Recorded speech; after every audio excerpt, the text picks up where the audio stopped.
Bonjour, bienvenue pour un Nordic Reading Club de l'association Zone Livre en partenariat avec le Festival des Boréales. Aujourd'hui, je vais vous présenter Siglo de l'auteur Ragnar Jonasson, publié aux éditions La Martinière.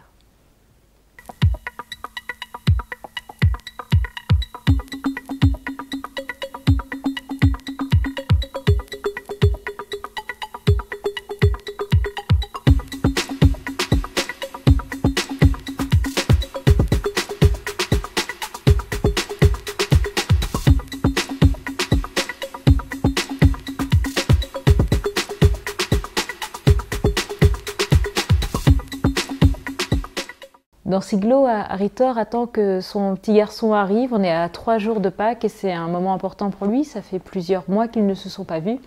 Il s'est séparé de la mère de son enfant, Christine, qui a préféré partir faire des études de médecine, poursuivre ses études de médecine en Suède. Et donc, lui doit faire son métier de policier. Et il ne peut pas s'empêcher de s'interroger, est-ce que le petit garçon va encore se souvenir de lui? Il est à un âge où on se construit mentalement, donc...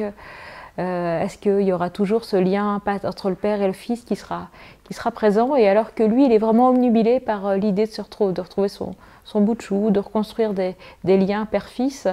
On va l'appeler en pleine nuit car on a retrouvé une jeune fille de 19 ans morte au pied d'un immeuble. Est-ce qu'elle s'est défenestrée? S'est-elle jetée dans le vide? Ça va être à lui de percer un peu le mystère, même s'il aimerait donner cette enquête à son adjoint. Mais ce jeune homme ne se sent pas forcément prêt, même s'il a une personnalité assez forte. Il y a des moments où il va laisser son chef mener l'enquête. Il faut poser des questions aux voisins, savoir ce qui a pu se passer. Les habitants de l'immeuble ont entendu un bruit pendant la nuit. Est-ce qu'ils auraient pu empêcher que cette jeune fille meure? Et en même temps, une amie à lui va le contacter parce que dans la maison de retraite où elle travaille, il y a un vieux monsieur qui a écrit sur un mur « Elle a été tuée ». Est-ce qu'il divague? Est-ce que c'est juste on va dire un petit moment de folie lié à l'âge? Ou est-ce que ce monsieur est au courant de certaines informations? Aritor va devoir essayer de percer ce mystère. Et en même temps, il va accueillir Christine, son ex-femme, avec son garçon, essayer de trouver cet équilibre. Il leur laisse la maison, il doit habiter à l'hôtel, même s'il y a des moments où il a l'impression de retrouver cette magie de la famille, comme s'ils ne s'étaient jamais quittés. Donc ce trouble des moments à deux, de se dire qu'il peut peut-être reconstruire une histoire avec celle qu'il a aimée, et en même temps l'éloignement de son ex-femme. Il y a vraiment ces sentiments qui sont très durs. Et pendant toute cette enquête, il va avoir envie par moments de se poser un petit peu, d'aller manger sa pâtisserie favorite à la boulangerie du coin. Mais cette boulangerie, elle est occupée par les touristes. Siglufjordur, c'était une petite ville un petit peu loin de tout, mais c'est devenu une station de ski à la mode. Tout le monde vient de Reykjavik et puis même de l'extérieur. L'Islande est vraiment devenue un endroit où les touristes aiment venir, donc à la fois les Islandais, mais également les Français, et puis des gens de tous les pays. Donc pour notre enquêteur, c'est toujours un petit peu difficile, à la fois content de voir que sa ville se développe, mais en même temps avec ce côté un petit peu oppressant de tous ces touristes qui étouffent tout ça. Et c'est en même temps une immersion dans l'histoire à la fois de la ville, mais également de l'Islande. On va découvrir qu'il y a une période des migrants ont dû partir aux États-Unis à cause de la pauvreté. Et ça, Aritor va en savoir plus grâce à un historien de la ville. Ce que j'aime avec Ragnar Jonasson, c'est ce petit côté immersif. Quand on commence ses romans, on a l'impression à la fois de découvrir Aritor si c'est la première fois que vous le lisez, parce que c'est le tome 6 de l'histoire. On peut, si on veut, commencer par ce tome-là, ou prendre l'histoire avec Snorch depuis le début. J'avais déjà fait une chronique vidéo sur ce titre-là, donc n'hésitez pas à la regarder si vous avez envie de découvrir l'évolution du personnage. Et en même temps, il faut savoir que Ragnar Jonasson, dès l'âge de 17 ans, a traduit Agatha Christie de l'anglais vers l'islandais. Donc c'est ce mélange du whodunit, du qui a fait ça. Vous allez découvrir un à un les personnages, peut-être croiser un tueur. Et est-ce que vous allez découvrir la vérité avant la fin? Et en même temps, il y a toute cette dimension du roman policier nordique, du côté sociétal. Et sans jamais être pesant, Ragnar Jonasson va nous brosser un portrait de la société d'aujourd'hui, à la fois comme des médecins comme Christine qui doivent partir à l'étranger pour se spécialiser.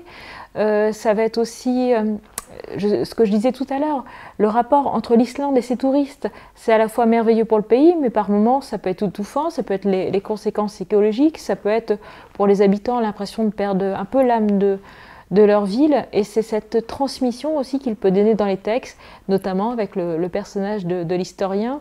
Ragnar Jonasson et puis son personnage Harry Thor sont très attachants. Moi j'aime beaucoup Harry Thor, il a un petit côté gauche, par moments un peu maladroit, mais justement c'est ce qui fait qu'on a l'impression de bien le connaître, qu'on a envie de le secouer par moments pour qu'il réagisse face aux différentes situations. Et moi j'aime bien à chaque fois essayer de trouver ce qui se passe.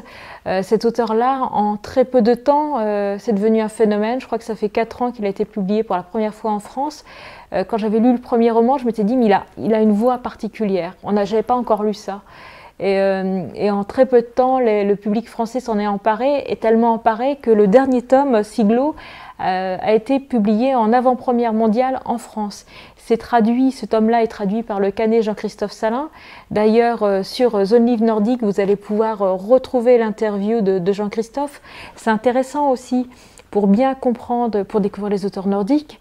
On a besoin des traducteurs, donc moi j'ai aimé pouvoir poser des questions à Jean-Christophe Salin sur son parcours, comment il a connu la langue islandaise, les rapports aussi qu'il peut avoir avec les auteurs, donc c'est toujours passionnant d'en savoir plus. Donc si vous voulez voir ça, c'est sur nordique.zonelivre.fr, puis sinon vous retrouvez le lien à la fin de la vidéo.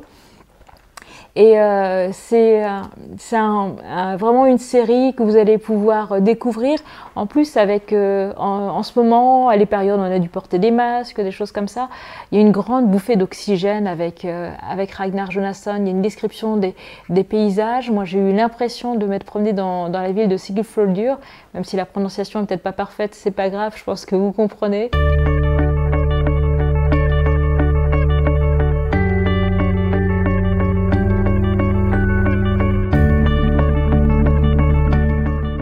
Siglufjörður.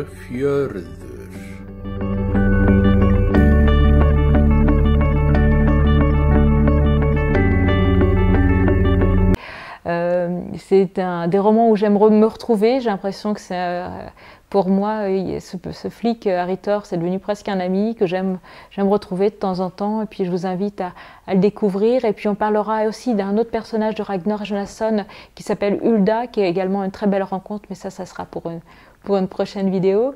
Donc je vous rappelle, ça s'appelle Siglo de Ragnar Jonasson. C'est publié aux éditions La Martinière. Chez Point Seuil, vous pouvez trouver également les précédents tomes de la série. Je vous dis à bientôt pour d'autres chroniques vidéo. N'hésitez pas à mettre des petits commentaires juste en dessous. Est-ce que vous avez déjà lu des tomes de la série? À liker la vidéo, à la partager, et puis rendez-vous sur zonelivre.fr pour découvrir toutes les chroniques de toute la team, que ce soit du nordique, du polar français ou autre. Et je vous dis à bientôt pour d'autres chroniques littéraires, pour du Nordic Reading Club en partenariat avec le Festival des Boréales. C'est toujours un plaisir de partager la culture nordique avec vous. Je vous dis à très bientôt. Merci.